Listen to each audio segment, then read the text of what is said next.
as was correctly said, I'm sure anyone who got out of bed yesterday realised it was World Mental Health Day, 2018. It was all over the news, it was all over every social media. So what we wanted to do is do a presentation about how not only web filtering, security products in general, but primarily web filtering, because that's what we do, can fit into a corporate social responsibility policy, and can fit into the external image that we portray of our businesses to the outside world. So I'm just going to... Got half an hour, haven't I? Yeah, perfect. Sorry, just take my watch off so I can see what I'm doing. So, does anyone know, do we know predominantly what Smoothwall are in the room? Yeah? A little bit? Okay. So Smoothwall are specialist developers of web filtering and security solutions. And what we do is we help protect employee well-being and brand reputation. So we are predominantly focused in providing products that not only filter out bad things on the internet, which has been, companies have been able to do since 1990, whenever, but also to promote employee well-being, to try and give triggers, for example, that people may be suffering mental ill health, things like that, and try and protect bad effects on brand reputation. So, linked to mental health, if anyone picks up any newspaper on a weekly basis, you'll see news stories about people being off sick, their company's not dealing with it in the correct manner.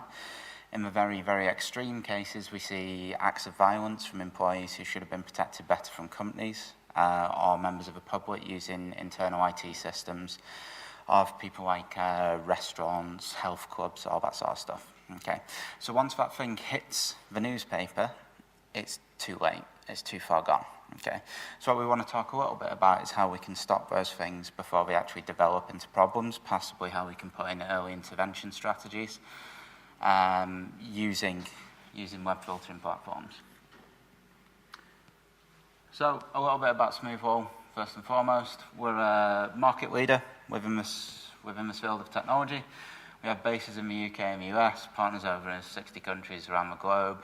So we sell very well across Europe, across the Middle East, all those sorts of places. We have offices in America and all over North America.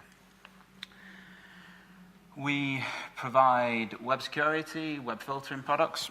So we have built a user bases of many millions of users globally. And what it allows us to do is build clever insights into data analysis, that sort of stuff. And we use AI procedures to be able to, for example, pick up flags that people may be subject to, maybe experiencing issues which may lead to suicide, self-harm, all that sort of stuff. So that's developed over a user base of millions, and it allows us to develop our AI technology, and it allows us to deliver real-world outcomes, okay? So as it said that, we're designed around the needs of your organization. We're an enterprise-grade web filtering solution, and let's press the buzzer. So we have a giant footprint into public sector in the UK. So people like the Welsh Government use as a standard, many councils, a lot of government bodies, agencies, that sort of stuff. We have also traditionally done very, very well in corporate entities where people have specifically had duty of care.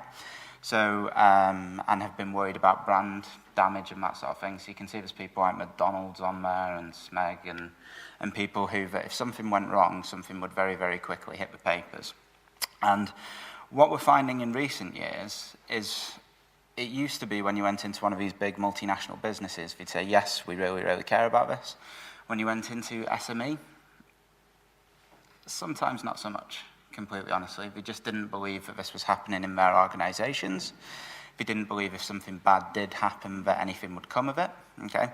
And due to the changing market conditions, we're really seeing changes in that now. We're really seeing people who traditionally wouldn't have looked twice at being able to do these sort of things, you know, would have just had completely open Wi-Fi policy, and if you went on, you know, if you went on pornography in the office, well, so be it, we'll fire you, but that's the end of that sort of thing. And that position is changing in the marketplace, and people are saying, well, you know, if someone does go on pornography in the office, what happens if I've got someone walking behind who's offended by it? You know, if I get someone on a far-right blog, of course, what happens to all the people who are affected by that who see it in the office, okay? So the market is changing. We're seeing it developing more into an SME marketplace than traditionally was true. So what's different about Smoothwall? As well as a web filtering provider, which we unashamedly are, that's what we do. We stop people getting on naughty parts of the internet when we shouldn't do so. And when we shouldn't do so tends to be on your network, completely honestly, because if you go home, we do it on the phone, who cares? Not your business sort of thing. So as well as doing that, we are the market-leading provider of safeguarding and mental health technology in the UK. By market-leading, everyone says we're market-leading, I mean we're the biggest. We provide it to more people than anyone else in the UK of this sort of technology. Okay? And that gives us a good kudos, and it gives us an ability to talk with some authority about these sorts of fields.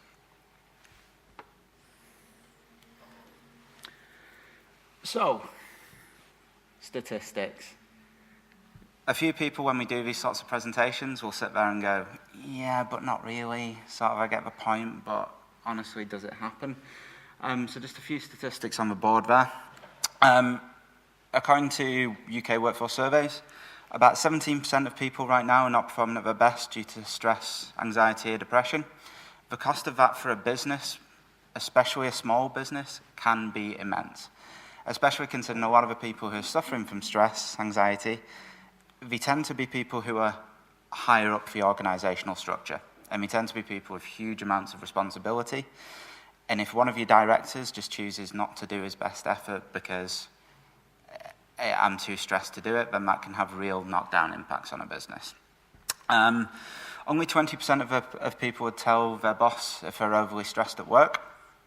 That's quite low, considering what causes stress is overwork, and the person who gives you work is your boss. We would really prefer that to be up to sort of 80-90%, okay?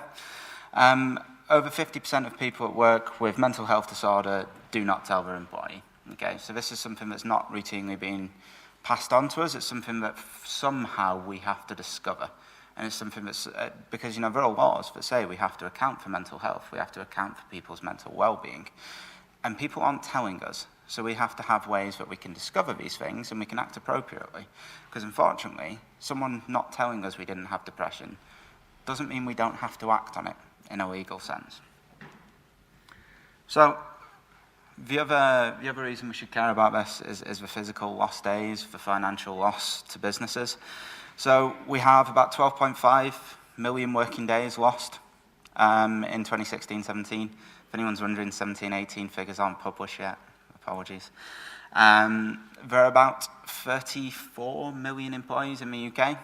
It means on average 1 in 3 has at least 1 day off from mental health. That's also only what they're admitting. Many people will be off stressed, off with anxiety, off with depression, and will just not admit it. They'll be calling in the boss saying they've got a stomach bug or something like that.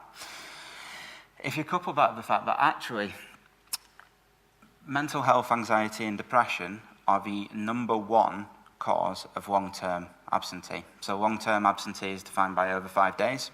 They are the #1 cause of that sort of thing. If you have policies where, as you do, we have sickness pay, we have to cover, we have to cross-cover. If someone's off for 6 months, I can't. That person has to be paid sick. I have to backfill them. I don't know what responsibilities they pulled up. That can take me time. It can certainly take me money. Okay. So as I say, sick days and lack of ability, lack of fundamental ability due to mental health can account to about 35 billion per year. And failure in a legal duty of care for the well-being of employee can theoretically lead to prosecution. Now, completely honestly, the cases of that happening to this moment in time are relatively low. What this is about, as the GDPR chap, whose name I forget, has just said, this is about having reasonable procedures in place to be able to deal with things should they occur. This is not a tool with which the authorities are trying to hit businesses, but what they're trying to say is, if we take an extreme example of the pilot for the German airline who went into work one day and intentionally crashed his plane.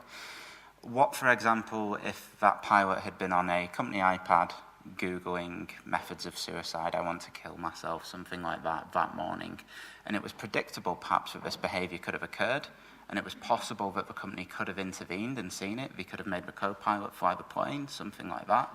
So those are the sort of procedures we want to have in place. And those are the sort of things which could theoretically lead to prosecution if the correct procedures are not in place. Early intervention for employees is a key factor. How well we get performance back on track. Stress, by definition, is something that occurs over time and gets worse over time. So if we intervene at the very, very early part, chances are we solve the issue, nothing bad happens. If we leave it to get right to the end, then we've probably got someone off sick, we've probably got organisational problems, we've probably got financial loss. Okay? So it's about trying to intervene early and about trying to pit those problems before they occur. Organisations perform better when staff are motivated, healthy and focused. Unfortunately, I have no reference for that one. That's just my opinion, but you can take my word for it. So we've talked a lot about the problems. What does our technology actually do? Why is it different to a standard web filter? So firstly, we do dynamic content analysis. So as pages load on the screen, we read them. We can find out the text that's on there. So if we, for example, are allowing people access to blogging websites, we would be able to tell if those are blogs of possibly suicide, possibly debt relief, that sort of stuff. So you can see here on my incredibly realistic examples, it is quite common to see people, for example, Googling the betting companies. Most businesses just block it. You can't get on casino.com, doesn't matter, that sort of thing. What if the next week they're then coming in and they're Googling money advice service? And then the week after that, it's payday loans. And then the week after that, it's Samaritans. Realistically, if we block the first instance and we don't have proper reporting and monitoring tools, how do we pick up on that progression of behaviour? How do we link those things together? Under a traditional web filtering platform, the answer is you don't.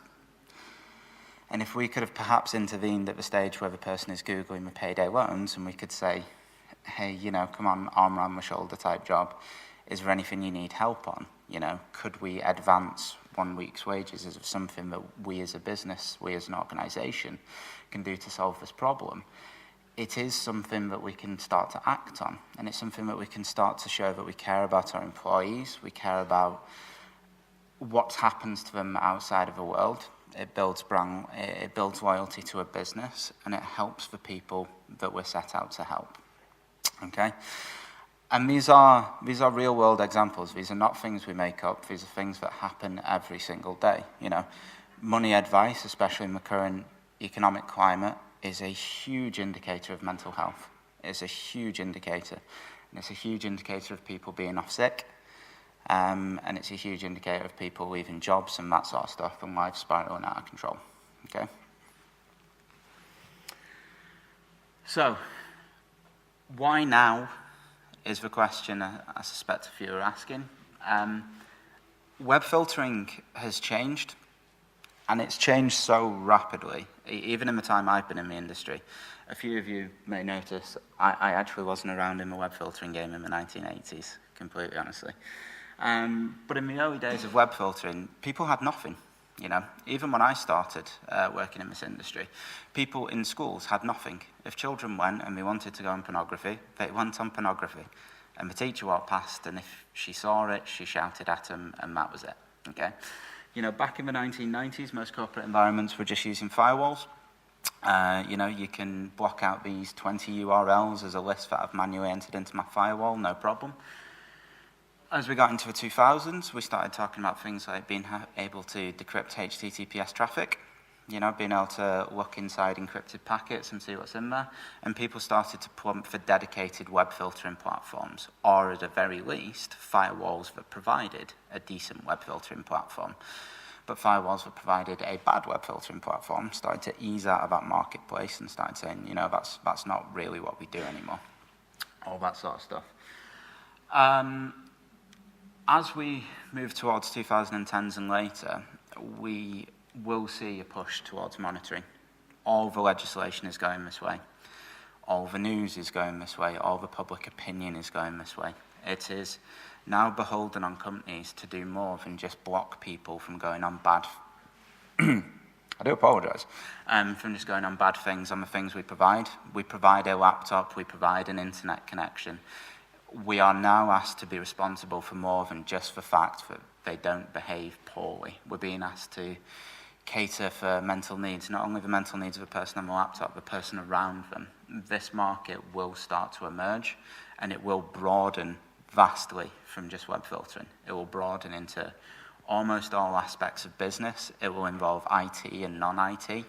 There will be, I'm sure many of you now receive really lovely phone calls from people who tell you that we'll provide training for your workforce on mental health awareness, mental health first aid, all that sort of stuff. It will go that way, and the IT industry is going to have to play its part in being progressive and trying to solve these problems at cause. So as I say, it's no longer sufficient to rely on filtering alone. Monitoring is here. We have specialist products built up to do this. Many large organizations are building sets into their systems to allow us to monitor and to allow us to pick up all these early warnings. Okay? I think that's me, unless anyone's got any questions.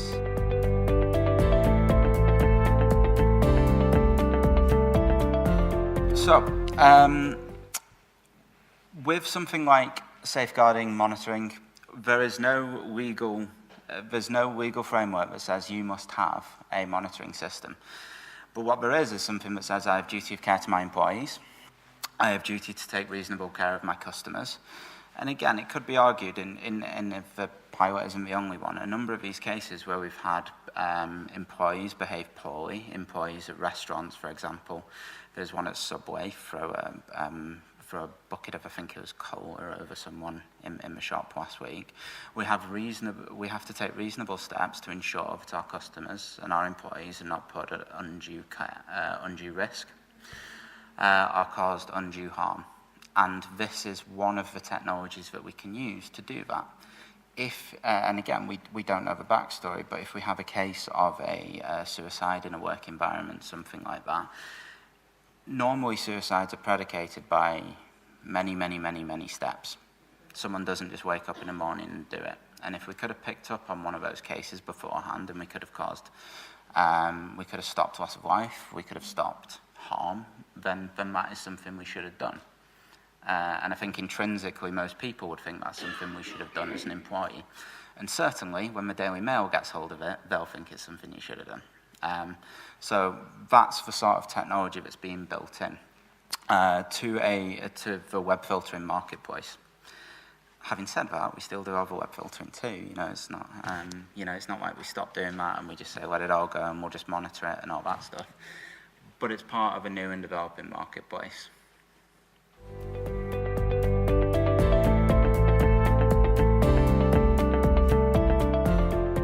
So we are a standalone web filtering provider. We do also provide firewalls, though predominantly not into this marketplace, it must be said, for various reasons. Very few, we talked about WannaCry. You would be surprised the amount of security vendors, the day after WannaCry, changed their websites that it no longer said, blah, blah, blah, protects the NHS. It says, blah, blah, blah, forms part of a security suite that protects the NHS. And that's true.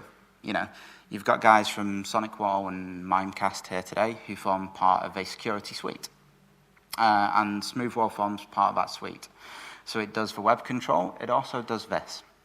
And as the years go by, and we talked about things like BYOD, we've got filtering environments now that have to be monitored, even when people are on their own iPad using my internet connection, that sort of stuff.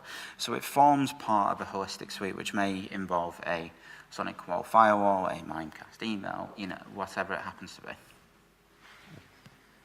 I suppose one of the take-home messages of this sort of thing, and the fact that you've got numerous providers in the room today, very few people will reasonably tell you now that their product does everything for security and don't worry about anything else. That's not the market line that most people pitch. Most people will say this is something we do very, very, very well, and other people do other bits very, very, very, very well.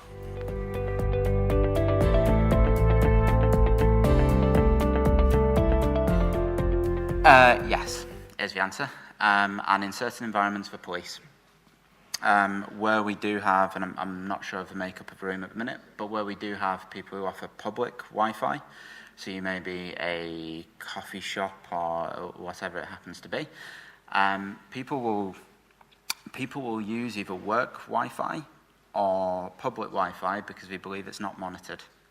So they'll go, and if I'm saying I'm going to do something terrible, I go and I Google that at Costa Coffee, and it's stupid, but it's true. And then the police send a request to this organisation saying your employee did this or this happened on your network, and you need to provide all the information about it. And when you don't have a system to do that, that's really tricky, and it's technically illegal to not be able to provide the information. Again, very few prosecutions. Prosecutions only in the case where it is willful negligence, but it is technically true. Cheers, guys.